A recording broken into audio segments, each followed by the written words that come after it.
ರಾಜ್ಯ ಬಿಜೆಪಿ ಜನಾಕ್ರೋಶ ಯಾತ್ರೆಯನ್ನ ಮಾಡಲಿಕ್ಕೆ ಮುಂದಾಗಿದೆ. ಸಿದ್ದರಾಮಯ್ಯ ಸರ್ಕಾರದ ವಿರುದ್ಧ ಕಮಲ ಕೆಂಡವಾಗ್ತಾ ಇದೆ. ಅವ್ರ ಮೇಲೆ ಇವ್ರ ಮೇಲೆ ಅವರು. ಬಟ್ ಬಿಸಿ ತಟ್ತಾ ಇರೋದು ಮಾತ್ರ ನಮ್ಗಳಿಗೆ ಅಂದ್ರೆ ಜನಗಳಿಗೆ.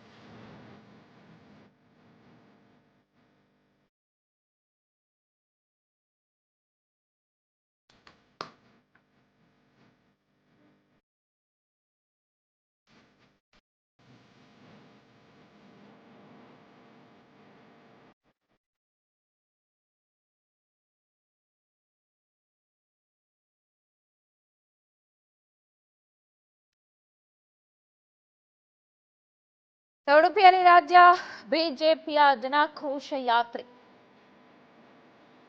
ಸಿದ್ದರಾಮಯ್ಯ ಸರ್ಕಾರದ ವಿರುದ್ಧ ಕಮಲ ಕೆಂಡ ಕಾರ್ತಾ ಇದ್ದು, ಹಳೆ ಮೈಸೂರು ಭಾಗದಿಂದ ಆರಂಭವಾಗಿರೋ ಯಾತ್ರೆ ಕೊನೆಗೆ ಹಳೆ ಮೈಸೂರು ಭಾಗದಲ್ಲಿ ಮುಗಿಯುತ್ತಾ ಇದೆ. ಈ ಕರ್ನಾಟಕ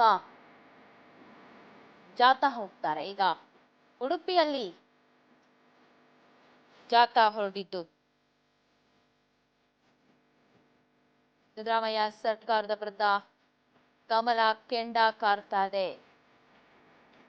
ರಾಜ್ಯಾಧ್ಯಕ್ಷ ವಿಜಯೇಂದ್ರ, ಶ್ರೀರಾಮುಲು ಎಲ್ಲರೂ ಕೂಡ ಪ್ರತಿಭಟನೆಯಲ್ಲಿ ಹಾಜರಿದ್ದಾರೆ. ದೃಶ್ಯದಲ್ಲಿ ಗಮನಿಸ್ತಾ ಇದ್ದೀರಾ ಯಾವ ರೀತಿ ಇವರ ಜನಾಕ್ರೋಶ ಯಾತ್ರೆ ನಡೀತಾ ಇದೆ ಅಂತ.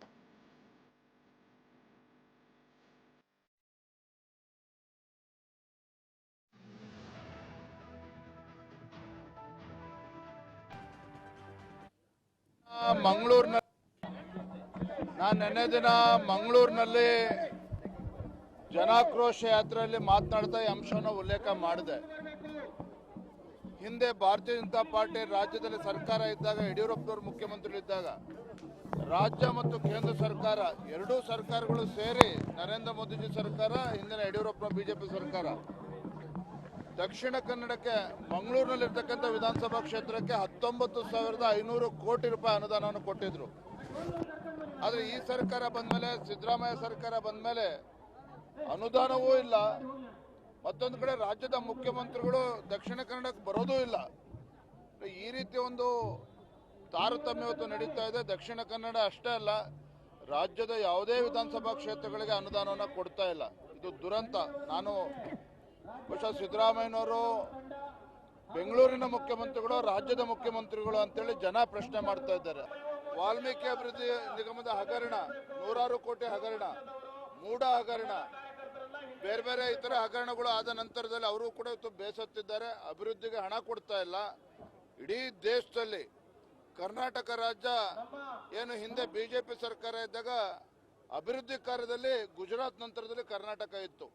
ಇವತ್ತು ಭ್ರಷ್ಟಾಚಾರದಲ್ಲಿ ನಂಬರ್ 1 ಸ್ಥಾನಕ್ಕೆ ತಲುಪಿದೆ ಇಡೀ ದೇಶದಲ್ಲಿ ಕರ್ನಾಟಕ ಅಂತ ಹೇಳಿದ್ರೆ ಅದರ ಕೀರ್ತಿ ಸಿದ್ದರಾಮಯ್ಯ ಮುಖ್ಯಮಂತ್ರಿಗಳು ಸಲ್ತದೆ. ಆ ಸತ್ಯವನ್ನ ಬಸವರಾಜ ರೆಡ್ಡಿ ಅವರು ಹೇಳಿದ್ದಾರೆ. ಬಿಜೆಪಿ ಗೆಲ್ಲಿಸಿ ಕಷ್ಟ ಆಯ್ತಾ ಅಂತ ಕರಾವಳಿಯ ಜನ ಬಿಜೆಪಿ ಶಾಸಕರನ್ನು ಗೆಲ್ಲಿಸಿ ಕಷ್ಟ ಆಯ್ತಾ ಅನ್ನೋ ಪರಿಸ್ಥಿತಿ ಹೇಳಿದ್ದಾರೆ. ಏನು ಅನುದಾನ ಬರ್ತಾ ಇಲ್ಲ, ಏನು ಇನ್ನೊಂದಿಲ್ಲ ಅಂತ. ನಾನು ನಿನ್ನೆ ದಿನ ಮಂಗಳೂರಿನಲ್ಲಿ ಜನಾಕ್ರೋಶ ಯಾತ್ರೆಯಲ್ಲಿ ಮಾತನಾಡ್ತಾ ಈ ಅಂಶವನ್ನು ಉಲ್ಲೇಖ ಮಾಡಿದೆ. ಹಿಂದೆ ಭಾರತೀಯ ಜನತಾ ಪಾರ್ಟಿ ರಾಜ್ಯದಲ್ಲಿ ಸರ್ಕಾರ ಇದ್ದಾಗ, ಯಡಿಯೂರಪ್ಪನವರು ಮುಖ್ಯಮಂತ್ರಿಗಳಿದ್ದಾಗ ರಾಜ್ಯ ಮತ್ತು ಕೇಂದ್ರ ಸರ್ಕಾರ ಎರಡೂ ಸರ್ಕಾರಗಳು ಸೇರಿ ನರೇಂದ್ರ ಮೋದಿಜಿ ಸರ್ಕಾರ, ಹಿಂದಿನ ಯಡಿಯೂರಪ್ಪ ಬಿಜೆಪಿ ಸರ್ಕಾರ ಜನಾಕ್ರೋಶ ಕಾಂಗ್ರೆಸ್ನವರು ಹೇಳ್ತಿದ್ದಾರೆ, ಕೇಂದ್ರ ಸರ್ಕಾರದ ವಿರುದ್ಧ ಬಿಜೆಪಿ ಮಾಡ್ತಾ ಇರೋದು ಜನಾಕ್ರೋಶ ಅಂತ ಹೇಳಿ. ನೋಡಿ, ಕಳೆದ 2 ವರ್ಷಗಳ ಅವಧಿಯಲ್ಲಿ ಈ ಸರ್ಕಾರ ಎಲ್ಲ ಆಡಳಿತ ರಂಗದಲ್ಲಿ ವೈಫಲ್ಯವನ್ನು ಕಂಡಿರುವಂಥದ್ದು. ಸ್ವತಃ ಮುಖ್ಯಮಂತ್ರಿಗಳ ಆರ್ಥಿಕ ಸಲಹೆಗಾರರೇ ಭ್ರಷ್ಟಾಚಾರದಲ್ಲಿ ನಂಬರ್ 1 ಅಂತೇಳಿ ಈ ಸರ್ಕಾರದ ಮೇಲೆ ಹೊಗಳಿಕೆಯನ್ನು ಅವ್ರು ಮಾಡಿದ ನಂತರ ನಿಜವಾಗಿ ಸಿದ್ದರಾಮಯ್ಯನವರಿಗೆ ಮಾನ ಮರ್ಯಾದೆ ಇದ್ದಿದ್ರೆ AICC ಅಧಿವೇಶನದಲ್ಲೂ ರಾಜೀನಾಮೆಯನ್ನು ಕೊಟ್ಟು ಬರಬೇಕಾಗಿತ್ತು. ಯಾಕೆಂದರೆ ಅವರ ಪಕ್ಕದಲ್ಲೇ ಇರುವಂಥ ಆರ್ಥಿಕ ಸಲಹೆಗಾರರು, ಅದರಲ್ಲೂ ಈ ವರ್ಷ ಈ ಬಜೆಟನ್ನು ಪ್ರಿಪೇರ್ ಮಾಡಿದಂಥವ್ರು ಭ್ರಷ್ಟಾಚಾರದಲ್ಲಿ ನಂಬರ್ 1 ಅಂತೇಳಿ ಅವ್ರು ಹೇಳ್ತಾರೆ. ಇನ್ನೊಬ್ಬರು ಸಚಿವರು ನಮ್ದು ಈಗ ಟೇಕ್ ಆಫ್ ಆಗಿದೆ ಅಂತೇಳಿ ಸುಧಾಕರ್ ಅವರು ಹೇಳಿಕೆ ಕೊಡ್ತಾರೆ. ಇದೆಲ್ಲ ನೋಡಿದಾಗ 2 ವರ್ಷದಲ್ಲಿ ಆಡಳಿತ ಏನು ನಡೀತಾಗಾರೆ? ಇದನ್ನು ಇವತ್ತು ಕಾಂಗ್ರೆಸ್ನವರೇ ಪ್ರಶ್ನೆ ಮಾಡ್ತಿರೋದು, ನಾವಲ್ಲ.